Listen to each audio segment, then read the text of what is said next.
Okay, everybody. Today I'm going to give you an introduction to App Engine. This is a story that may have two different endings, and I'm not sure which ending we're going to do today. So either we're going to do an example where I'll show you how to create an App Engine app, maybe I should plug in, or I will tell you about other other Google Cloud products besides App Engine. App Engine is only one Google Cloud product, so I'll let you guys tell me what you want to see towards the end. Okay, so I'm Wesley Chun. I'm a developer advocate at Google. You can get the web page for App Engine is the one right below. And then you can contact me on my Twitter, or you can also follow the App Engine team on Twitter. Okay, so go.google.com/App Engine. I think it hasn't changed, so.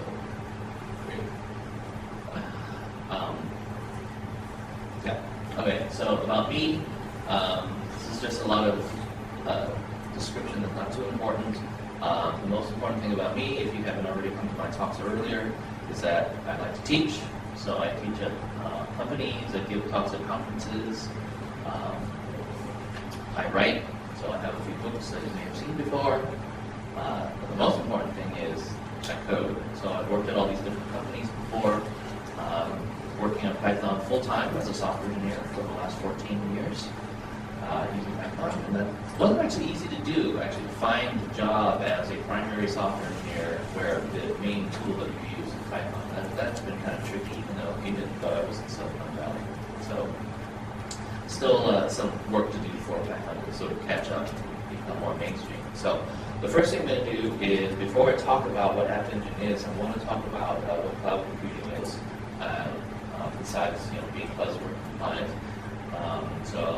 Once we go through the introduction, then I'll get to talking about where App Engine fits into the whole picture.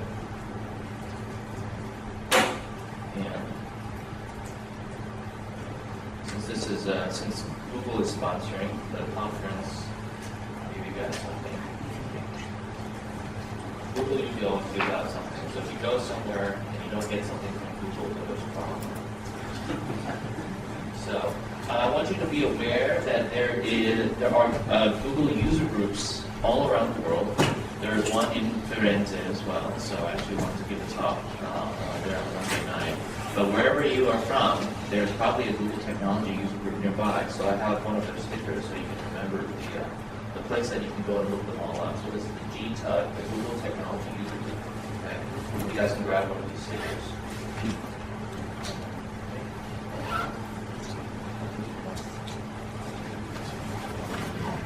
Take one and pass it out. Take whatever you guys want. Okay. Take one? Yeah, take one. Oh, whatever one you want. Take one? All right. So what is cloud computing?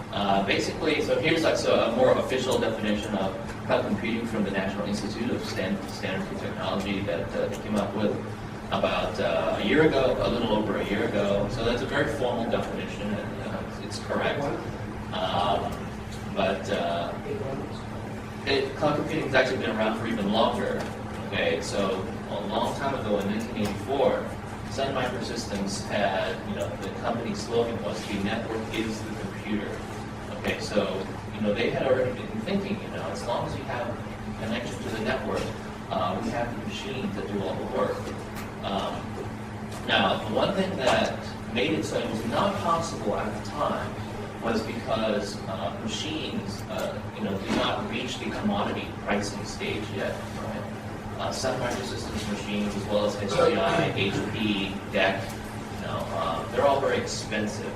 So that's why, cloud computing did not take off back at that time. Okay, things were, not as inexpensive as they are now.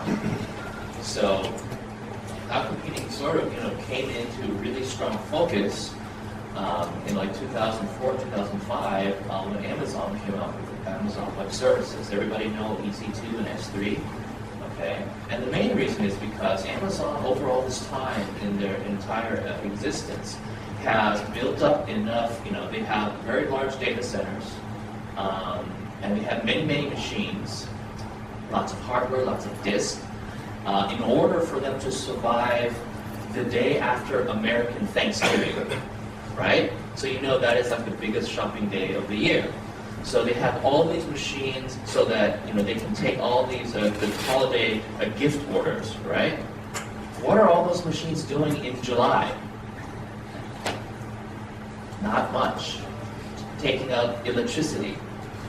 So they wanted to try to recover some of the money by subleasing their computing power to everybody.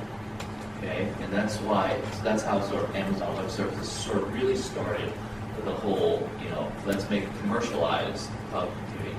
Okay, so and then large companies followed after that have a lot of resources. Microsoft, Google, Salesforce.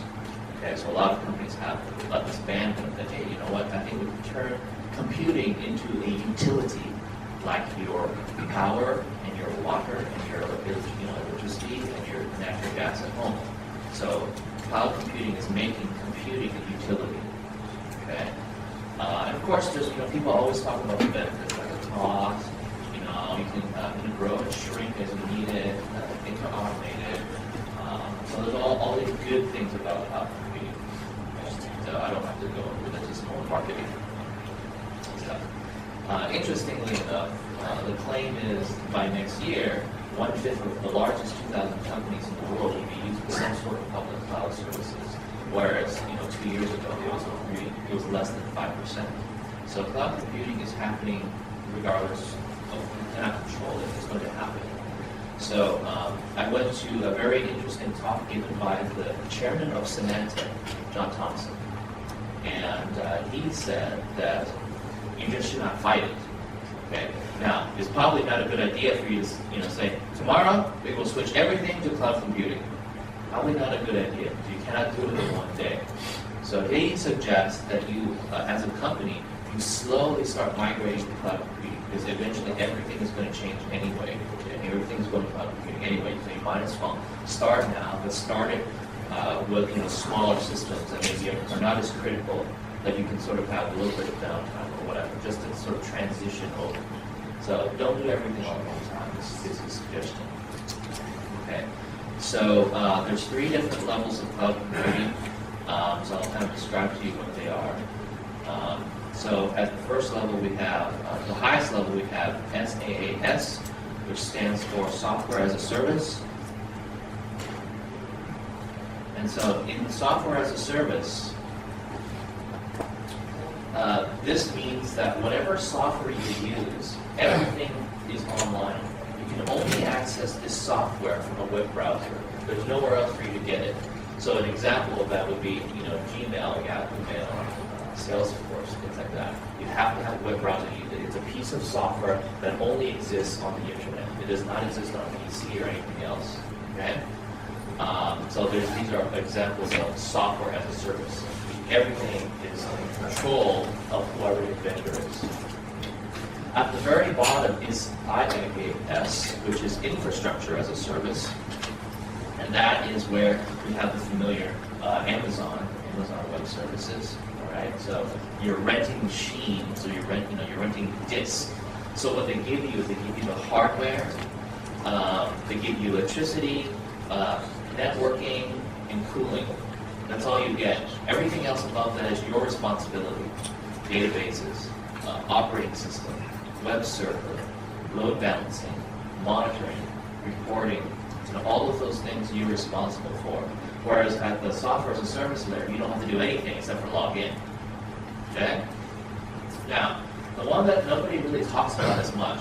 Okay, so everybody knows about software as a service. Everybody has your Gmail, Hotmail, Yahoo Mail, whatever.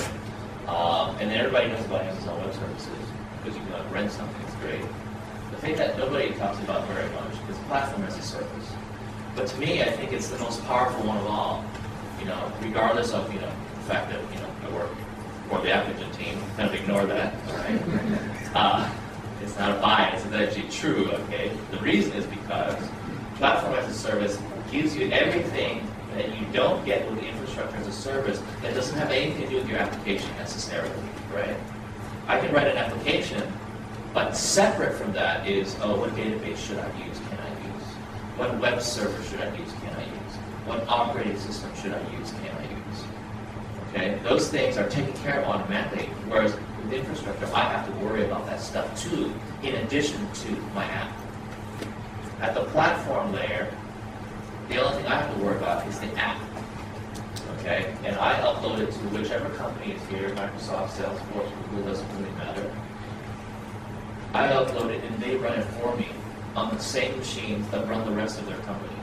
Okay, and you guys probably know that Google has spent a lot of money buying machines and building up our data centers around the world to make our system scalable. I mean, it has to be, right? Because, you know, at Google, we think of scale as something that Google scale is a phrase we use inside the building, because it has to be very big. How many people have gone to google.com and have gotten a 500 before? Right? Have you guys ever gotten an error on any Google search page?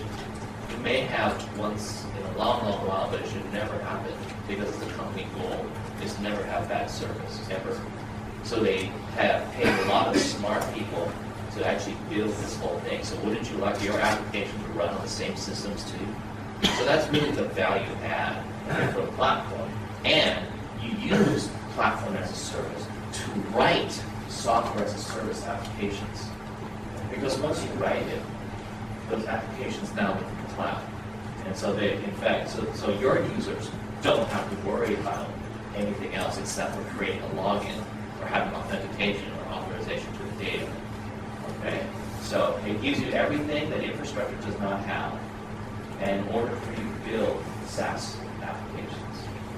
Okay, so that's why I think it's the most powerful, because it sits right in between both worlds. Okay, so what is App Engine? App Engine is where you create your app, you upload it to Google, and then you can access it from any web browser or any mobile app, okay, depending on where you are and what type of applications you have. We give you a software development toolkit so that you can actually test it locally before uploading live. And once you do upload it live to Google and to the cloud, your app is instantly available around the world, for free, mostly. Except for China, where you might be blocked. Okay? That's not under our control, it's the government. So they choose to do that. And we use rotating blocks of IP addresses, so sometimes your app is blocked in China, sometimes it's not, depending on whether you get onto a bad IP, which again is also not under your control either. So it's very difficult for Chinese app developers, but they're very persistent, and they always try to find ways to get around the government, because that's what people will do. You guys would do the same thing if you were suppressed by your government too. So anyway, so the main idea about having a good platform is that you don't have to worry about any of these things, well, except for maybe the cash part. Okay. We give you the machines, we give you the database, we give you the load balancers. Of course, you have to put up your own users. We have web server, we have the database server, logs, reporting, versioning, monitoring, all those things Google gives you for free, because these things don't really, like I said earlier, don't have much to do with your app. They're what is called cross-cutting functionality. This is something that you sit on top of your app can sit on top of, but it's not exactly related to your app unless specifically, your app is a web server or something like that, or a database server. Okay. So we try to tell people, if you do it yourself, if you host it yourself, there's other costs too. So for example, I was telling you about Amazon. They have a lot of hardware that's not doing anything in the middle of the year. They just have machines to help you survive the big shopping days. You have to worry, if you have infrastructure as a service, you have to worry about upgrading that software. You got Apache, but you got to upgrade that sooner or later. You got MySQL, you got to update that sooner or later. Or maybe you want to switch away from MySQL to something like non-relational, like MongoDB or Cassandra or something like that. You have to do all that work. Okay. Maybe those databases have a license fee that you may have to pay. So there's a lot of maintenance. You have to wear a pager. You have to monitor your traffic to see whether or not, do I have enough capacity? Should I buy 20 servers or should I buy 5 servers? There's a big difference in cost. If you're a small company that doesn't have a lot of money, buying 20 servers may put you out of business. But it's also possible that if you don't have 20 machines, you'll also go out of business because you can't handle the load because somebody tweeted you or slashed out you. Right? So it's very hard to figure out how much you need.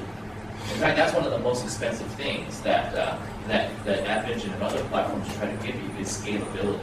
To build that is very, very hard. And we have a pretty good team of engineers, and even then it took them several years to actually build App Engine before you got to install it. Okay? And of course, upgrading the build along with patches and stuff like that. Okay?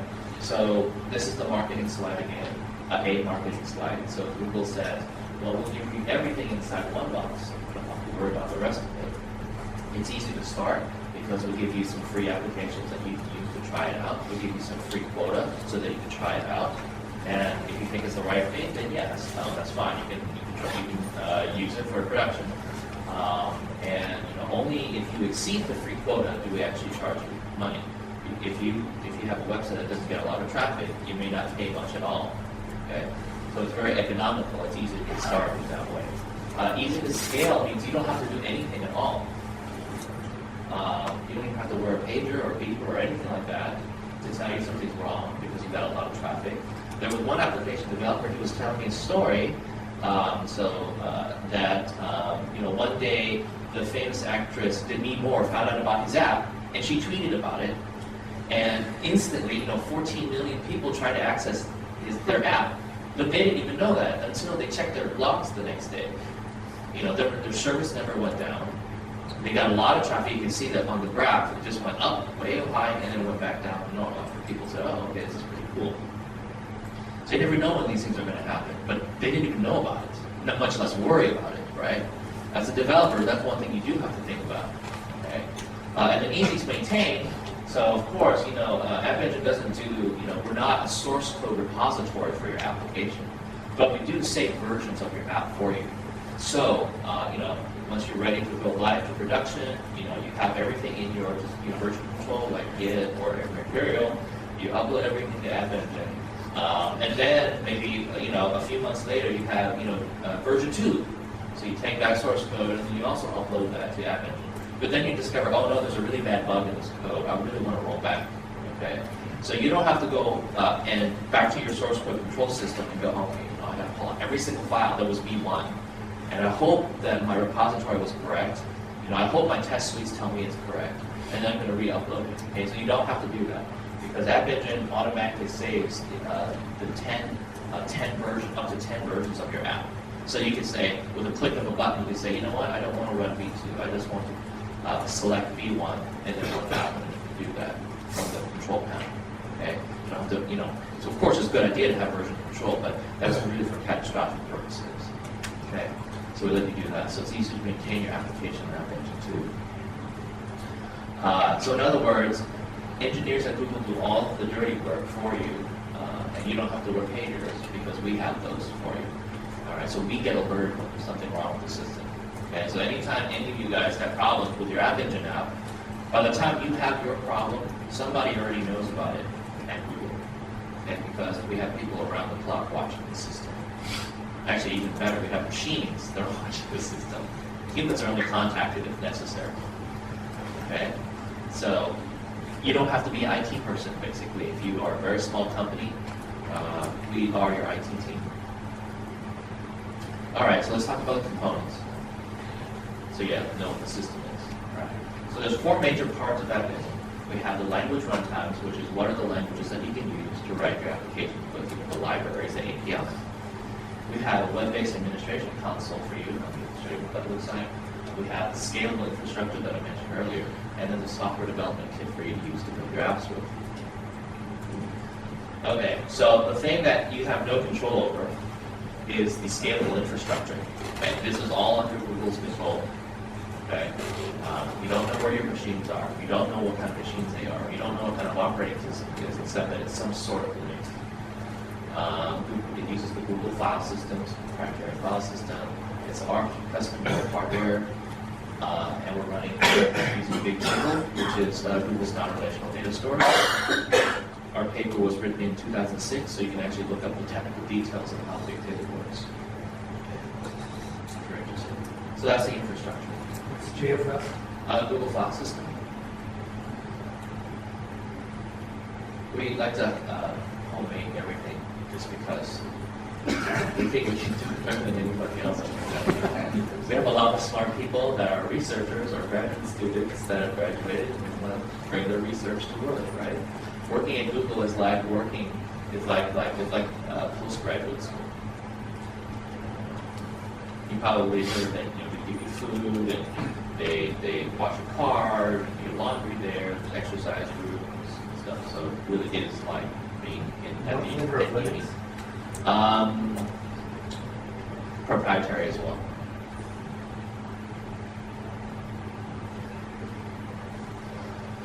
So What is it most resemble? I'm not sure. I'm not on that. So, language runtimes. So we support 3 programming languages at this time that you can use to write applications with. 3 are Python, Java, and Go. And because we actually support Java, you have a bunch of alternative runtimes that I'll show you a little bit later. But these languages were chosen because they were considered batteries included. Of course, Go is still very new, but Python and Java are certainly considered batteries included because they, pretty much include everything that you need to get started now. Which version of Python? It uses Python 2.5. It's a pretty popular release. It's sort of old, so we're actually working on 2.7. So we're skipping over 2.6 actually.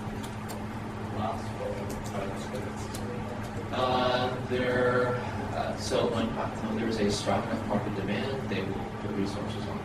So if there's anything that you guys are passionate about, you're certainly welcome, because the SDK, the client SDK, is open source. You're certainly open to, we have an issue tracker. You can go and submit for feature requests as well as bugs or anything like that. So, one of the most highly requested items is PHP, but we're sort of resisting that right now. But there is a lot of market demand, so there's an internal battle right now about PHP. So there is an alternative, but the alternative is probably not what PHP programmers are really excited about. So, but I'll talk about that momentarily. So 3 main languages for now are Python, Java, and Go. And the Go version just came out at Google I/O last month, so it's very, very new. But they already have several hundred apps already. So, so we'll skip this slide. It's just for people who are not familiar with what Python is. I just have this slide, so that's not important. So you can skip that. So of course, so Python was chosen. Not just because Guido works for the App Engine team. Okay? That's just a coincidence. But Python was the very first runtime for App Engine. And the reason why it was chosen was because you can develop very fast in it. Maybe I shouldn't tell you all this because you already know, right? Very low barrier of entry. You don't have to be a computer science major to use App Engine. Syntax is easy, robust. There's a nice library of lots of packages and modules. So it was the very first API, and App Engine came out in April of 2008. So it's 3 years old now. Java was chosen as the king of enterprise development. Okay? So whereas Python was the king of ease of use. So Java is everywhere in the enterprise. So we wanted to make sure we really got that supported. Okay? It sticks very closely to the Java service standards as much as possible. Again, there's also a rich library of packages and modules. And we also have a special custom Eclipse plugin. So if you are an Eclipse user, then we have special tools for that plugin that help you develop App Engine apps and GWT Group Web Toolkit apps too. For alternative IDEs, so if you're a Java programmer and you don't use Eclipse, and you probably use either NetBeans or IntelliJ, and there's also App Engine support for them too. It's just not from Google the company; it's from the vendors that make those 2 IDEs. But this plugin for Eclipse is actually maintained by Google. And then you get alternative languages. Okay? So Go is new, like I said. It's sort of like a combination of Python and Java. It gives you the statically typed language that people want so much, but it has a simpler syntax and kind of approaching Python. So it's like right in between. So it's got the complexity and power of a statically typed language, but it's got the sort of the ease of use of a dynamic type language. So it's a flexible alternative. So that if you've never played with Go before, you might want to give it a shot and try it. AppEngine is a good place to try things. Okay. All right, so back to Java. So I mentioned earlier that we try to stick very close to the Java standards, so all of the JSRs. So if you know how to write a servlet, create a servlet app, then we have a web app container that's very similar to that. There's a web.xml. There's also an AppEngine-web.xml. If you're familiar with using JDO and JPA, you can use those as well. Those are object relational managers. There's a lower level one called Objectify that if you don't like programming JDO and JPA, and you want to go a little bit more low level and have it work a little bit faster, then you can think about Objectify, or you can just say, forget about that. I just want to use the low-level data store API. And you're welcome to do that as well. So there's URL fetch and email. All these things are exactly follow the standards. The same goes for memcache access. Okay, so we try to map everything as close as possible. So whatever you're familiar with, you don't have to learn something completely different. And also it makes things more portable as well, because if you're writing to a standard, that if you decide that AppEngine is not the right thing for you, at least you know that you can run JDO or JPA outside of AppEngine. Same goes for getting URLs and emailing and memcache. You can get that elsewhere. Okay, so we try not to lock you in. The plugin for Eclipse, let's see, it's very hard to see, but the most important things are here's the Google Web Toolkit and here's the Google App Engine selector, so you can actually choose whether you want that additional support active for your project or not. And then you get you get your code managers. You can upload your app and things like that. Okay, it runs the development server and things like that. For Python users, we have something else which we'll see later. So I mentioned that Python, Java, and Go were the three main languages, but now that we have a JVM, we actually support other languages that are written on top of the JVM. So Scala, Ruby, using JRuby or Ruby. So here's the alternative to PHP. There's Quarkus, which is PHP running on top of the JVM. It's very, very, of course, it is like PHP, the language. The thing that's different is you can't just throw arbitrary SQL in there, which is what most PHP programmers do. You actually still have to write against JDO, JPA, or the low-level data source. So that is what's very different that PHP users are not used to. So it's not like you suffer any kind of serious performance penalty versus regular PHP. JVM is very fine-tuned. It's just that the experience of writing a PHP app is the same. Okay. You can also run JavaScript using Rhino, and of course you also can write Python running on Jython on that engine as well. And one of the more recent Jython books actually has an example of running Jython on AppEngine. So a lot of beginners ask me, well, why would I want to write Python and have it run by Jython and just write pure Python? Well, the main reason for that, of course, is your company can spend many years building up a significant set of Java packages and libraries. You don't want to lose all that, or you don't want to pour all that over, right? So if your new project is using Python, you can obviously use Jython and instantiate Python classes as well as Java classes and have those instances work with each other. So it's really a nice glue kind of solution where you have Java code and Python code together. Okay, so that's the main use case of Jython in this particular case. All right, so there's also a web-based administration console that you can go and visit for every app that you have, and we try to give you some data on your application. So one of the things that people say is the bad news or the downside of using a cloud computing system is that you lose control of your app to a certain degree. I don't have direct access to my logs. I don't have direct access to the reporting system that I really want to write for my tool to analyze the performance of my app and its users and how well it's going. So because of that, Google is giving you this web-based administration console to kind of make up for that because you don't have it. We try to give you as much data about your app as possible that you may build. Okay? So in fact, you don't have to build it because we give it to you. So we show you how much traffic your web app is getting. So you can see for this particular, well actually this dashboard is about 2 years old, so we have a lot more data now for your app than what you see here. But this gives you a basic idea of what it has. Okay, so you have a traffic graph to show you, from now and up to 30 days, what your traffic pattern is like. So for this particular app, you can see they're not getting a lot of traffic, and then they're getting these periodic spikes once in a while. So this number is about 0.5 requests per second, about peaking. So that's half half a request per second or one request every other second. So it's getting a little bit of traffic, right? Every other second, some web browser is hitting your app, so you're getting a little bit of traffic. It's also telling you about your usage and your billing. So there's a little marker that shows you where your free quota is ending and whether you've exceeded that quota yet. It tells you what your overall quota is and how much you've used so far, what your budget is, and how much it's costing you so far. This is for CPU, for bandwidth, for storage, email, things like that. There's a section for errors. You can't see it on it's got cut off, but it shows you that which URIs are giving you errors and what is the percentage overall of all your errors. What's the current load that you're experiencing? Like this one is right now 450. It tells you like what your kind of CPU you're using, and then over here you can see on the side I can find out more about. I can get more details about my quota. I can get access to logs from my app.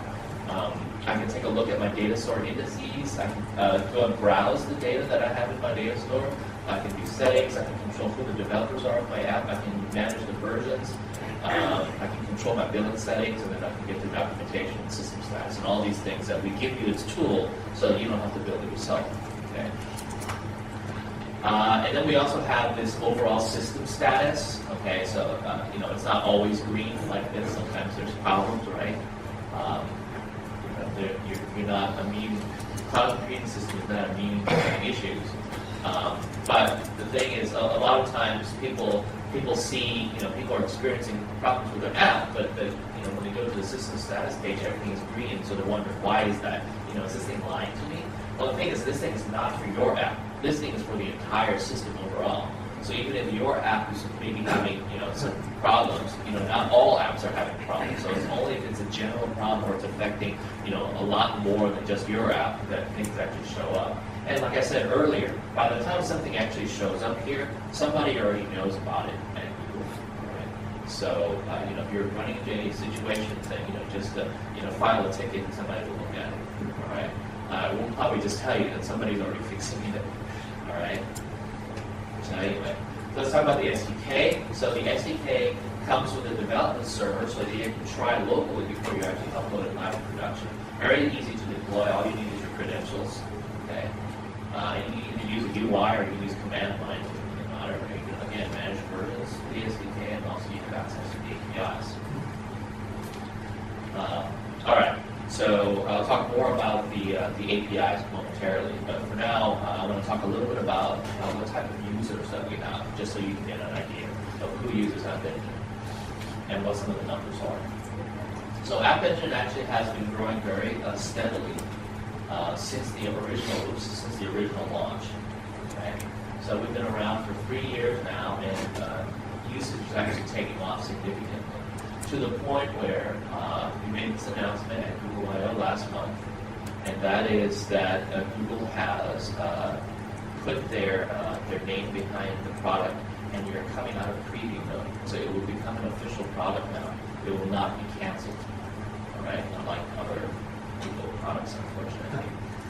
It just happens from time to time, but App Engine it's been decided that it will not be canceled, so it will come out of preview mode and it will become an officially supported product. Okay. Which is good news. The reason why, what kind of growth have we had? First of all, there's more than 100,000 active developers per month. Active means they're actually using it, they're uploading versions, they're using the product, they're developing on it, and things like that. Okay. So 100,000 every month. There are more than 200,000 active apps every week.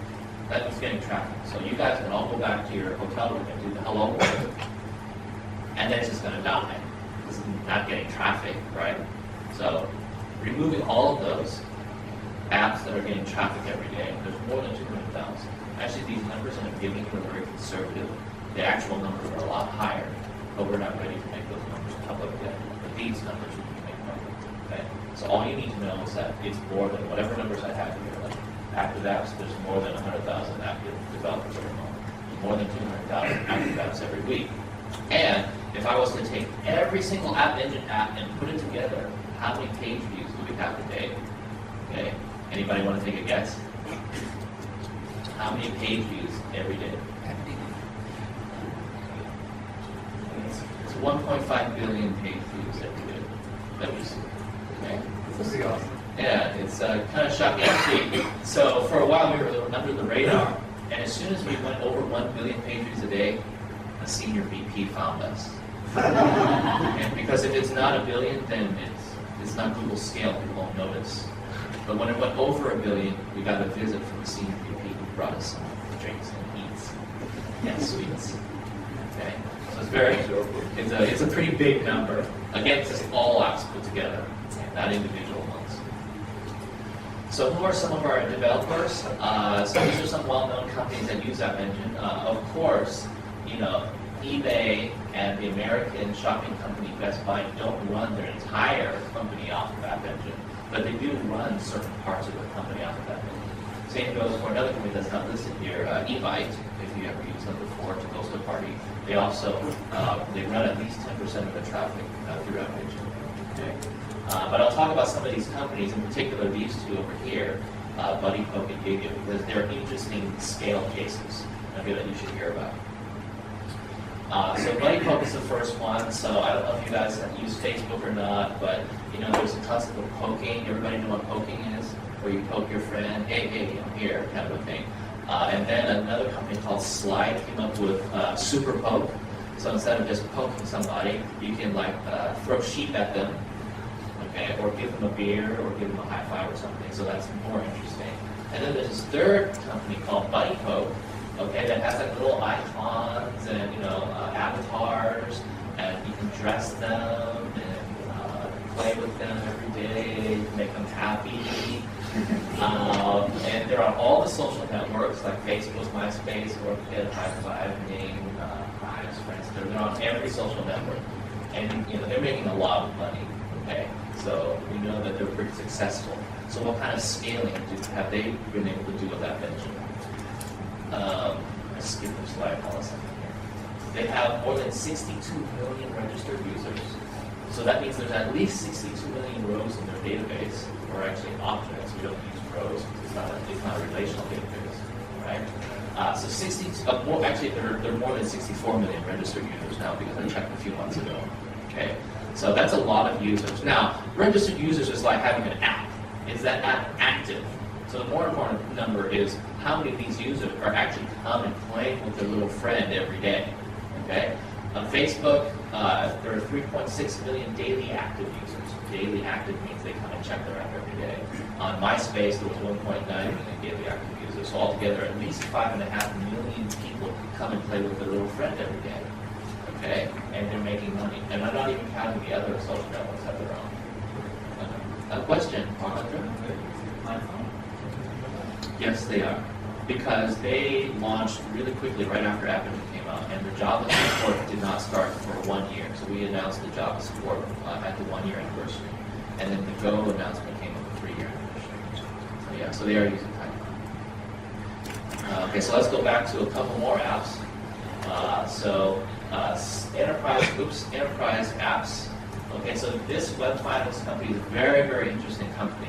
So if you're familiar with American stock trading rules, you know that America has the SEC, or Securities and Exchange Commission, that monitors you. So if you are a public company, very big company, you have to report all of your earnings numbers, right? And so doing all that paperwork, you fill out the S3 form, you have to file your quarterly earnings, your annual earnings, and all that paperwork, and it's very not technical. Okay, it's all like numbers and descriptions of how well your company is doing, what the products are. So it's a very boring thing. So what these guys have done is they've actually put all of this reporting system up into the cloud, so that all you do is you take your Excel or whatever, you just dump it into this thing, it formats everything for you, and they upload it directly to the SEC, all electronic. Okay, so they have very big customers. These are very big names because they're all public companies, right? So they are an enterprise level company. And so this is an indication that you can use App Engine for enterprise scale apps. Another thing which happened recently, which you probably already saw that I've flipped through multiple times, is the royal wedding website was based on App Engine. Now we all laugh and stuff because all the users are women, but there's some men checking it out too, okay? So on the day of the wedding, their app had over 2,000 requests per second. Okay. So back on the earlier slide where I showed you the admin console, remember how that app was getting like 0.5 requests per second? Okay, so this is 2,000 web browsers hitting this app every second. Okay, there were 15 million page views and 5.6 million visitors that day. Now this is just their blog. Their live streaming app had a much larger number, which I can't tell you yet. We'll see if we can make that number public.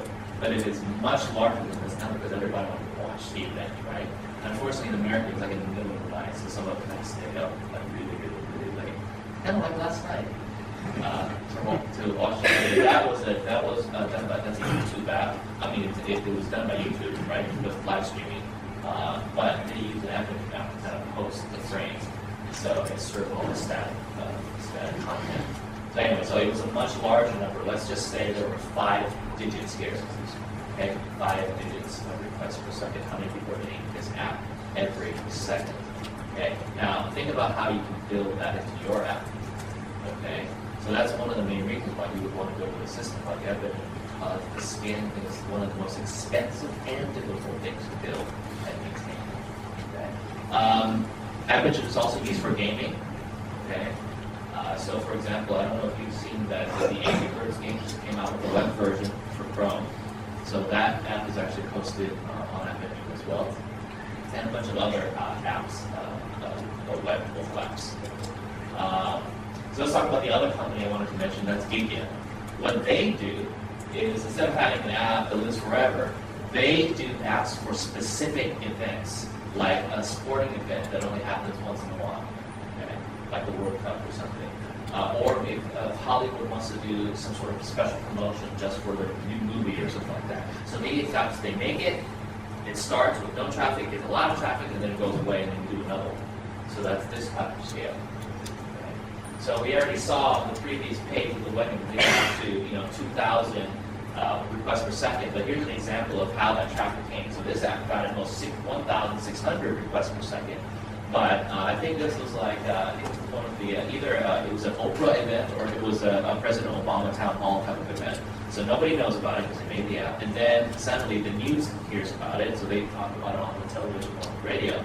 So then the traffic goes up to 400, and then 800, and say the 800 for a while. And then the event starts, and so the traffic boom goes all the way up to 1,400, and then it peaks at 1,600, and then the event ends right about here, and you can see traffic going down. But these users didn't have to worry about that because I've been handling it for them. So this is, this is measured in hours. So 6 hours, 3 hours. So in 1 hour, they got from 0 up to 800 requests per second without having to do anything. Okay. So that's another example of scale. So the other thing I wanted to say is, your app does not have to be a web-based app, right? It could be in the back end for a mobile app. So you have the same issue. I'm writing an app for a mobile platform, but I have to host the back end somewhere. Do I do it myself, or do I go to the cloud to do it? Okay. The reason is because you might have to have some back office processing. You don't have to have some kind of web UI to talk to app engine. You can just have your web client. All you have to do to be able to talk to your app engine app is to be able to make an HTTP post or GET. Okay. Once you reach your app engine app, then you can do whatever you need to do, and then the user can see it reflected back on their phone. Okay, so this is a good place, I think, for like winning high scores, or medals, or badges, or contact information, things that what if somebody dropped their phone, or they broke it, or they lost it, or got stolen, right? And they want their high scores. This is very important to them because they're challenging somebody, right? It would be a bad experience that everything is on the phone, it's gone. So it'd be great if you could save it to the cloud somewhere, so that if they get a new phone and they install your app, then they get their old data back again, right? So this is a good way to help make your user experience much better. Okay, get the data off the phone as much as possible and put it in the cloud. Again, all you need is HTTP connection, and you can talk to your app engine app. Okay. So again, not everything is web-based, so that's the most important thing I want to say about this slide. Okay. All right, so now let's actually talk about features of App Engine as well as what we're working on. Okay. So, like I mentioned before, we have a contained environment so that again, you lose a little bit of control. You can't write your monitoring tool. You don't have the logs. Okay, so we're trying to give that to you. Now, you know that when you're running in the cloud, you're sharing all these resources with other apps. It would probably be a bad thing. You'd probably be very not happy if some other apps got access to your app, source code, or data, right? You don't want that to happen because your stuff is private, right? So in order to make it so that your cloud neighbors play nicely with each other, we have a restricted environment. You're executing in the sandbox, so you do not have full control, okay? So there are certain things that you cannot do. We don't allow you to open a local file. We don't allow you to create a socket, okay? We don't allow you to make system calls because those things could be potentially dangerous, right? But why would you want to open a socket? I mean, really, if your app can't open a socket, it's pretty much a useless system, right? You need to be able to communicate to the outside world. So instead of giving you sockets, we'll give you, the ability to go and make a call to a URL and get the results. We'll let you send or receive email. Okay, so your app can do that. Sending email is pretty obvious, but sometimes people didn't know that you could receive email with your app as well. Same goes for IM or instant messaging or chat, XMPP. You can actually send instant messages from your app or receive instant messages, so you can write like a chat bot of some sort. We give you the ability to have a memcache, okay, it's a distributed memcache. We have a data store for you. If you have jobs that take a long time, so the other restriction is you have to execute everything in your app when a user request comes in. That request must finish and you must respond back to the user in 30 seconds. Okay, because we can't have you taking up all the resources away from other users, so there's a deadline of 30 seconds. If you're trying to do something and it takes longer than 30 seconds, you can spawn a task and have that run in the background, and you can have up to 10 minutes for that. And if that's not long enough, you want to just write a server and have it running on App Engine, then you can do that. We call that backend. So I don't have the icon here for it yet, but that's called backend. So you can actually have a server just sitting there running your App Engine app all the time. It's always up. It's always there. So there's no more deadlines if you're writing a service. Okay. So we introduced that pretty recently. So that's why it's not on the slides. We have user authentication, so you can require your users to have a Google account if you want. Or if you don't want to restrict your users to having a Google account, you can use OpenID. So OpenID is more flexible and global. And we're actually working on an improvement to OpenID to make it even more general. So look for that coming up in the near future. We also have an images API, so that if you want to post a photo album there, we have the API that lets you resize images, crop images, rotate images, the normal things that you want to do with images. So for you photographers, you may want to post some of your portfolios there. And just automatically, if you upload a massive WAD to App Engine, we can do this resizing for you. We can make thumbnails for you. The SDK uses Pill, so if you know how to use Pill, the interface is kind of similar. Okay? So we give you these APIs because we don't have the ability to do some of that stuff. So I mentioned that you can't open local files, but we do have a file API. You can create a distributed file. You just can't have, a quick temporary /temp local file on the box, because you don't know how many boxes your machine is running on. So we introduced a file API recently, so you can have a distributed file that's shared amongst all the instances of your app that are running, which I think is a better solution anyway. Okay? In summary, we add features to App Engine all the time. This list is changing so often that every time I give this kind of a talk, I have to update this slide. I'm running out of room here. So I'm going to have to just consolidate all of 2008, all of 2009, 2010, and 2011. Okay? Publish a book or a user manual that connects all the services together, or is it just navigating? We have the documentation. In the documentation, we have categories, and you can go to the categories and pull out the services section to tell you what the specific APIs are. But there's no, other than the docs, there's no single place. There is also sort of a services page where you can say, I want to build an app that does, mobile stuff. So these are the APIs that you should be using or whatnot. So you have a guide, but that has to be maintained as well. It's not as maintained as the regular doc software. Okay. Was there another question on this page? Yes. As a trivial question, how do users access this service? Do I have to build a gateway page? Do I want my URL or do you provide URLs? So the question was about URLs. Do I get my own URL? So we give you one for free. It's an appspot.com domain. You can use that if you want, but you can also CNAME that to something else that you don't, and just redirect it. So for example, the most recent things that we just came out with were the Go launch, announcements that we've been previewed. We have pull queues in addition to task tables now, so not only can you create tasks on App Engine just to run them right away as quickly as possible, but pull queues are where you can make the queue, you can actually create this task either from an App Engine app or from externally by hosting it. And as far as consuming those the tasks in the pull queue, you can have your App Engine app pull out of pull the task out of the pull queue itself, or you can have an external app pull this. So you can manage different jobs where App Engine is either the producer or the consumer or both or neither. Okay, so that's another feature that we added. The backends feature, like I said, you can long-term running service that was added in May. So just yesterday we released App Engine 1.5.1. So this one, the May one, was 1.5. We announced that at Google I/O. But yesterday we had release of 1.5.1, which is having geolocation headers now, so you can actually kind of figure out where you are at or where your users are at. We support the WebP image format now. We have a Proto RPC, not PRC, RPC.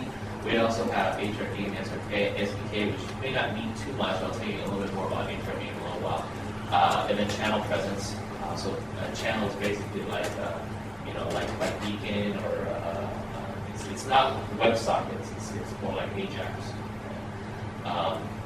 So HRD is our reliable data store. We have two different data stores. Either you can choose one. This entire screen. Oh, this entire screen? Well, this entire screen is the App Engine roadmap. So those of you who are watching the video, all I just did was went over these bullet points. You can do it on your own without me. In fact, just go to the web page, because that's probably going to have more up-to-date information. So that's what we're working on. So we don't like to do vaporware, okay, where it doesn't exist. If you see something on the roadmap, that means there's at least one engineer actively working on it already. Okay, we will not pre-announce anything. I mean, you can think of this as already as a pre-announcement, but we're not going to pre-announce something that we're not working on. Okay, so we are actively working on these things right now. I still miss something. Yes. How can I control that my data doesn't migrate to countries where I'm legally not allowed to have it stored? Okay, right now, so the question is, how can I prevent my data from being migrated to countries where my data is not allowed to be in? Okay. So right now, App Engine, all of the App Engine data centers that run in Google data centers only in the U.S. right now. So all of the data centers that your App Engine app runs out of Google data centers in America, not in the EU, not in Asia, not in Australia or New Zealand. All of the data centers are currently in the U.S. We are working on providing European and Asian support, but that is not ready at this time. So just so you know. All right, let's talk a little bit about Google Apps. Now, some people get Google Apps confused with App Engine. They really don't have anything to do with each other. Google Apps is like Gmail, Google Calendar, Google Docs, right? That's apps, not App Engine. All right, so I want to make that clear. But you can write App Engine apps that run inside your apps domain. Okay, what does that mean? So when you buy or use Google Apps, it's pretty much free for a few users. You get Gmail, Google Calendar, and Google Docs, and that all runs on Google's infrastructure and Google's data centers. But you can also add in your own custom App Engine applications to this whole base, and it'll show up in your apps domain control panel, just like all the other apps that you control. All right, so instead of using the appspot.com domain that we give you, you have a Google Apps domain, and so you can actually access your app using your Google Apps domain. So that's another way of doing it. You want your own domain name. And the way you do it is you tell apps that, hey, I have an App Engine app. I want to register that with apps. And then in your control panel here, where you can control your emails, your Gmail settings, your Google Calendar settings, your Google Docs settings, your App Engine app will be put in here just as if it was something you bought from Google, except you wrote it. Okay, so to your users, it'll just look like it's a normal app that showed up on the system. So that's an interesting way to use that. Okay. All right, so that's the end of the main presentation that I have.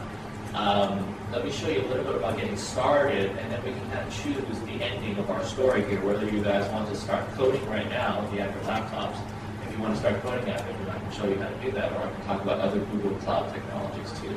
So let me just at least show you what it looks like if you were to do this yourself in your own hotel room or during the break now, because we're going to have a nice long break. Okay. So there's only 6 URLs you have to memorize. Okay. So we start with the blog at the very bottom. So you should keep an eye on the blog. We update the blog every week or every other week. It's pretty active. To cope and create an App Engine account, you go to appengine.google.com. So this is where you log into your apps and you manage your apps. You do have to have a phone that does text messaging using SMS, okay, because we need to confirm that you are you. So that's where you do that. If you are a Java user and you want to get access to the Eclipse plugin, you go to code.google.com/Eclipse. If you want to get to the SDK, the public open source clients, where you have access to the wiki, the issue tracker, things like that, it's code.google.com/p/Google App Engine. The main homepage for App Engine, I already told you on the first slide, is code.google.com/App Engine. That's where you can go and download the SDK. That's where the docs are. That's the main homepage. So there is an online tutorial for you to get started. It's a Hello World tutorial like any other product. But if you get beyond Hello World and you want to do more than that, some of us at Google have created additional code labs that go, that give you more, that go up and beyond the Hello World tutorial. So you can access that at bit.ly/G Code Labs. You can actually get code labs for App Engine, for Android, for HTML5, Chrome, even for Wave, if you like Wave. Okay. So a bunch of us on the team have created these for users if you want to just try out the different APIs. Okay. So when you get started with App Engine, you go to the web page and you download it. So again, here are the more important links. I forgot to mention that at the main web page, you can also get access to the forums. You can also go to Stack Overflow because we have Google engineers looking at Stack Overflow, answering questions about App Engine there. But if you do have a real serious question, I would suggest you check both Stack Overflow as well as the forums. They're both good places. Now, the forums are also monitored by Google employees as well. So you would actually come to the forums if you have more specific problems like billing issues or quota problems or whatever. Those things people can't help you with on Stack Overflow. Okay? They can only help you with the technology and the API. Okay? So what happens is when you download it, you can either choose to run App Engine, the development server off the command line, so you would actually do dev appserver.py, or if you're using Windows or Mac, you can get a UI. Or if you're using Java, then you have Eclipse. Okay, so this is if you're doing Python, you're running on Mac and Windows, and you don't like to use a command line. Okay, then you can run the development server like this, just like you can type in a command line, or you can deploy your app live, upload it to App Engine by using app-config update, and this is the deploy button. Okay, so whatever you're comfortable with, we let you do. You just have to provide your credentials again. Okay. All right, so when you create a brand new project using one of these UIs, you get these 3 files for free. If you're not using, if you're using just Linux where we don't have a UI, you have to kind of create these 2 or 3 files from scratch. So, but it's not that hard. The index.yaml is not necessary. App Engine will tell you when you need an index file. The 2 most important ones are the config file, which is app.yaml, and your main control main.py. You can have other .py files as well. You can roll in your any other Python project as well. So if you don't like our Django 1.2 support, you can actually take the Django 1.3 distribution and just drop that into your app. Okay. Just make sure you filter out all of the internationalization stuff that you do not need, because there's a maximum file limit of 3,000 files. It's 3,000 files, including static files. So be very careful. We support the zip file, so if you want to throw all of your .py files into a zip file so you can't get around the 3,000 file limitation, you can do that too. Okay, but for example, if you guys are Django developers, you know that certain things you can't put in a zip file because you need to use them like manage.py. Okay, so that you have to have out. But other libraries that we can add to the zip file kind of get around this limitation until we can get this changed or lifted somehow. Okay. All right, so when you edit the app.yaml, you can see that the configuration is you have to give your application name followed by the version, which could be any string. You're using the Python runtime. Right now, we're using API version 1, so when Python 2.7 support comes out, that'll probably be API version 2. All right, and then down here, you specify all of your handlers. So you give regular expressions to all the URLs, and whatever URLs match the pattern, they get handled by the handler that you specify. So you can have more than one. But this just says main.py is going to handle every URL. Okay? Now do we have a question? Yeah, it's probably a very silly question, but you mentioned earlier on that as long as you post or get in I'm assuming it handles, we want to put some limitation on the other verbs, in the case of the meet and head and stuff. Yeah, those should- So yeah. you put a restful. Yes, Yes, right. okay, that's all I was, yeah, Right, silly right. question. Yeah. No, but that's a question people ask all the time anyway. So yes, can you develop a RESTful service center? Next please. We can use the X plugin to load data into the system where our You have, So this you show that using Python plugins makes you use from a line. or the UI.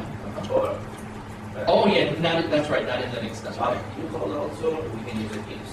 So I can get Eclipse out of Python.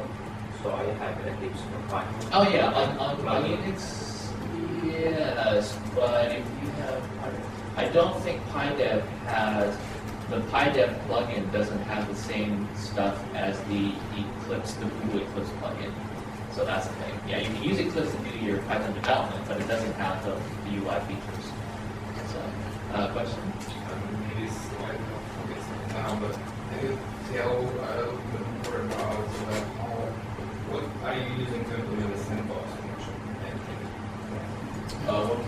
What are we using to build the sandbox? It's custom made, so we restrict things that you can do. For example, for Java, you can only use the whitelisted class list. For Python, you don't have access to all of the modules. And so there's a web page that you can email me later, or you can just Google for it. There's a web page that says what modules you can't use with that page. Basically, you can't upload anything with C code in it. It has to be pure Python. Okay. And things like cpickle don't exist because if you import cpickle, it's really just going to import pickle. All right. You can't use, obviously os.system is not going to work. Okay. So a lot of things just don't exist. Either you'll get an exception or it's empty. Okay. So there's a list for that. So it's not a technology like change or something on the server. No, it's just whitelisting and some custom sandboxing. All right, so when you do create your sample app, and it makes a hello world for you. This is what the app sort of looks like when you get it. This is sort of my optimized version of what you get automatically. I'm actually trying to change the UI so that it automatically makes Python code that looks like this. It's not as formatted as nicely as this. It's just lower on my priority list right now. But anyway, so you can see that for your handlers, you list out all your URLs that you're handling. So the regular expression redirects everything here, and from here you can kind of spawn off different handler classes. All right. So it's we support WSDI. All right. So you're creating a WSDI app and define all your handlers, and whatever handler you get based on the URL, you come up here and you can either write a get and or a post method. All right, to handle those requests, and then you just do whatever you need to do, and then you can run it. You can go from here. Okay, it's pretty straightforward. Web app is just one example. This is the lightweight web framework that we provide for free, but you can also use Django if you want. And you can. There's also external frameworks that you can use, like TIPFY, T-I-P-F-Y, which is another very popular lightweight framework. It's a Wordsuit style, like Flask, actually. And someone else also working on web app 2, which is external as well. So I think the most important thing is that if you just want to try it, then you can use web app. But if you want to use something more serious, you can. So we support Django 0.96 all the way to 1.2. If you want 1.3, like I said, you can kind of just install that yourself with the rest of your app. And one tricky thing about using Django is that if you really want to write a Django app and run it on App Engine, you also have to go and download Django app, Django.rel and Django App Engine. Right? Does everybody know about that? Okay, because Django only runs on relational databases right now. So to make it run on top of App Engine's non-relational database, you need this non-rel layer. So non-rel has backends for App Engine, for MongoDB, and they're working on like Cassandra, SimpleDB, things like that. So they're trying to provide a generic layer to help make Django run on non-relational databases. So you can look them up. So once you're done with your app, I can go and again click on Run on the GUI, or I can just say dev app server.py and in the directory that my app is in, where the three files are, app.yaml and main.py. Again, index is optional. So once you do that, you tell the directory name, it starts your server. Again, you can also use the launcher. And when you go to a web browser, you go to whatever port that you started it on. Generically, if you don't specify a port, it's like 8080 or 8000. You can see your hello world. So that's exactly the same code that we had here. that you can see on your local machine.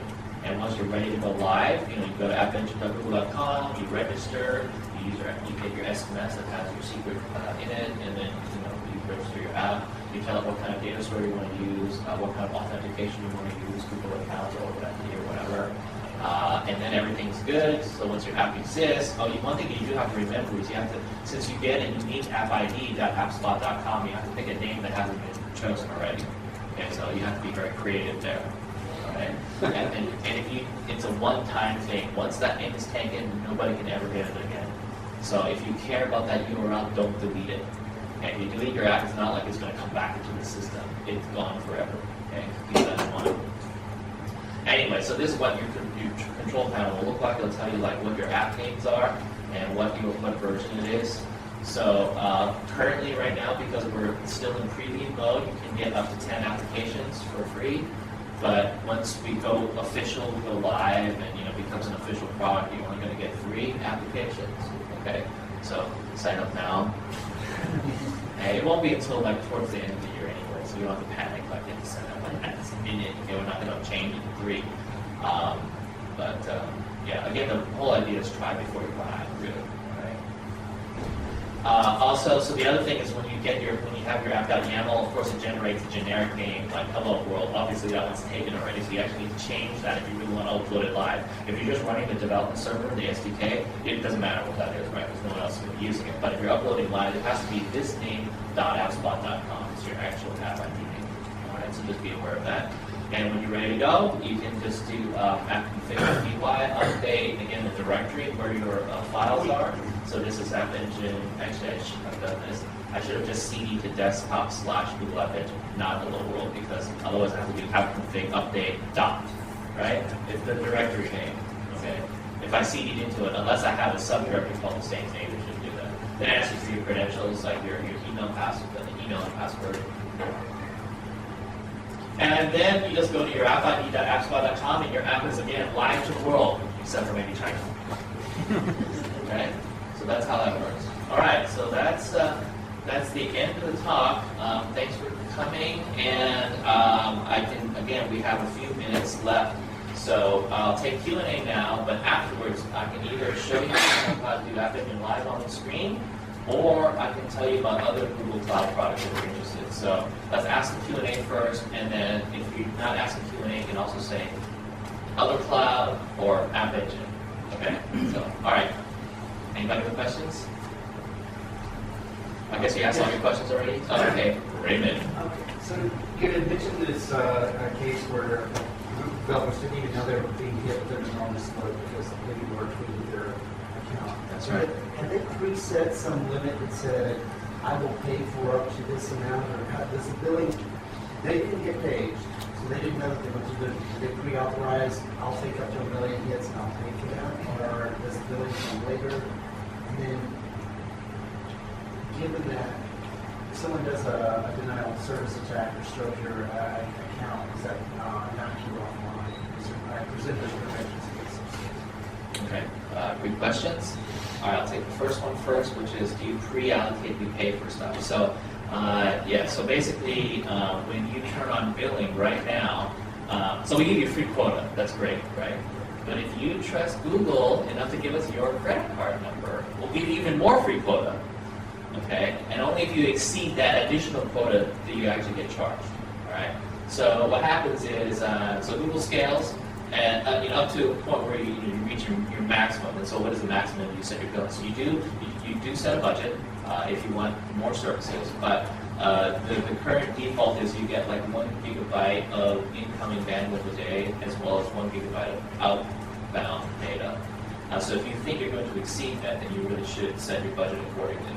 So my suggestion is over-allocate your budget, put in a really large number. The reason why is because, and I've had people do this, which is not a good idea. So you allocate a certain amount because they don't have a lot of money. They're afraid that Google is going to charge them so much money to run a business. All right, that they had a very low budget, and when their traffic got to a point where they're hitting their limit, and they asked us to, we need to up our budget. We need to up our budget. The problem with that is it takes a while for that to happen. Okay, the reason is because this is a recurring charge. And those are different from like you go to a store, the market, and buy something and charge a credit card. It's very different when it's repeating. It has to go through more security. It takes longer. So when you do it, when you set up doing it through App Engine, it has to go through checkout, and then Google Checkout has to talk to your credit card company, has to authorize that recurring amount. And so it doesn't happen instantaneously. Sometimes it takes more than 8 hours, okay, because the credit card company is backlogged with these type of requests. So if you're in a panic situation, it's too late. Okay, so it's better to over allocate your budget, and then if you know that you're at, oh, I'm never going to use this much budget, then you can roll it down. Okay, because bringing your budget down does not require you have to pre-authorize again with the credit card company. So it's faster to bring the budget down than it is to make it go up when you're in a bad situation. Okay, so that's one recommendation that I have. And then second question that Raymond had was about denial of service attacks. So we do have a DOS API. So, and we actually tell you traffic. So one of the things you did not see on the control panel that was because of the DOS API stuff got added later. There's actually a blacklist link at the end. You can actually see from which IP addresses have given you the most traffic in the current day. And so if you think they're Russian spam or whatever, you can actually filter out individual IP addresses. You can filter out subnets. You can control all of that stuff. Of course, it's more difficult if it's a DDoS. So that we kind of rely on Google the company to take care of because we also think that we already have monitoring that takes care of that kind of stuff. So that's sort of beyond the app engine. But yes, we do have a denial of service support. Okay. Yes, sir. I still have legal concerns here. Just gave a few examples of fatal error in my country. So, for example, I'm usually not allowed to log IP addresses when I disable that. Let's see. You're not doing the logging. Google is doing the logging. Does that count? But I would have to take a note for my customers and the IP addresses. I see. I don't believe there's a way to turn that up, but I might be wrong. So it's best to drop me an email and ask me, and then I'll ask the team. So the next question is similar. Can I get an invoice which shows the amount of money in euro and my local taxes visiting this invoice? So right now, Google Checkout will show you what you're going to be paying, including VAT if you don't have VAT ID. But we don't do invoicing yet. The invoicing part will actually come when we leave preview mode because some people want different forms of billing outside of Google Checkout. I'll let you know that. Yeah, I hope so. It's supposed to be a real product, right? Yeah, so, question? So I'm not sure. Did you mention the fact that now with the recent release, you can do geographic search, date search, and one kind of searches? That's full text search, And also geographic. Yes, that is, that's right. I can put points into the data store and say I just want it to this region.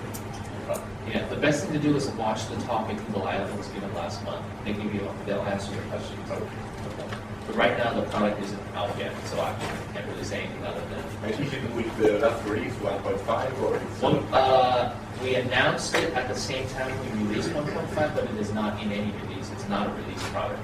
okay. It's Okay. coming. Yes, it's coming. So watch the video. Thank you.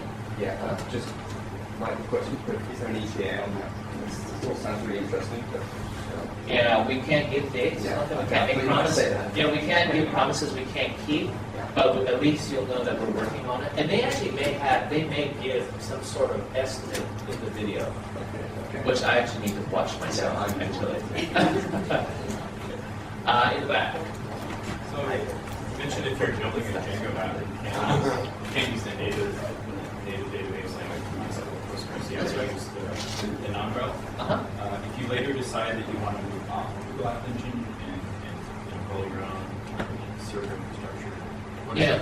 And I also heard that maybe Google's going to offer relational databases. Okay, yeah, so both. So the first question is about, well, what if I want to, if I decide that my Django app, I'd rather run it myself on my own stack instead of App Engine? Perfectly fine. So with that, I suggest you use Django non-rel, and you're writing against the Django ORM anyway, so it doesn't matter to you what's underneath. But when you write against Django non-rel, Django App Engine, then you can just take your app, lift it up, and drop it somewhere else, and just change the settings that you want. So there's no vendor lock-in or anything like that. You are not restricted to having to use Google's data store API. In fact, the Django, non-real Django App Engine shim, basically, that just makes Django's ORM talk to App Engine's data store. So you don't have to do that. Second question is Cloud SQL. So last year at Google I/O, we announced a Cloud SQL support. Right now, that's still in the trusted tester phase. So we're actually having large companies that require relational databases, test out the system, help us debug it, make the product ready for production and for going live. But it's not ready for that yet. But we are working on it. Okay. Any other questions? Yes, sir. Do your database API support Unicode? What about storing blobs? Can they have Unicode names? I believe so. Yes. Everything is Unicode. Should be. Even usernames? What do cloud uses to get names? I still think it should. I don't know 100% for sure, but if you drop me an email, I'll find out for you. But I pretty much think they will.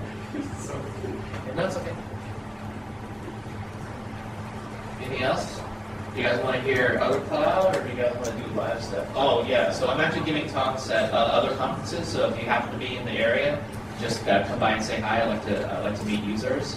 So I'm going to be at this ACM conference in New York in 2 weeks, and then I'm going to OSCON. I don't know if anybody else is going to the Open Source Convention in Portland in 4 weeks. And then I'm also giving a Python public course, so anybody can sign up for it and take it if you want an excuse to visit San Francisco. All right, just come by. I'm very happy. But I think you guys already know Python, but I'll have an advanced. So that's in October. I'm actually doing an advanced class in February. So, but I can talk about other Google Cloud stuff like Google Storage if you want, or I can talk about the prediction API. What do you guys want to do? App Engine or other Google Cloud stuff? Because I have to talk about App Engine. Cloud stuff? Yeah. Okay. I think we can do the tutorials and things in our own time. Oh, okay. That's great. So last Google I/O in 2010, we announced 3 other cloud products: Google Storage, Google Prediction, and then Google BigQuery. So I'll go over storage and prediction, but since I already talked about App Engine, that's off the list. Actually, I need to get the prediction logo. These guys are still working on their logo, so it'll be interesting to see what their icons look like. BigQuery is not ready to be live yet, but I'll tell you what this is. BigQuery is where you want to issue a SQL select call across 5 terabytes of data.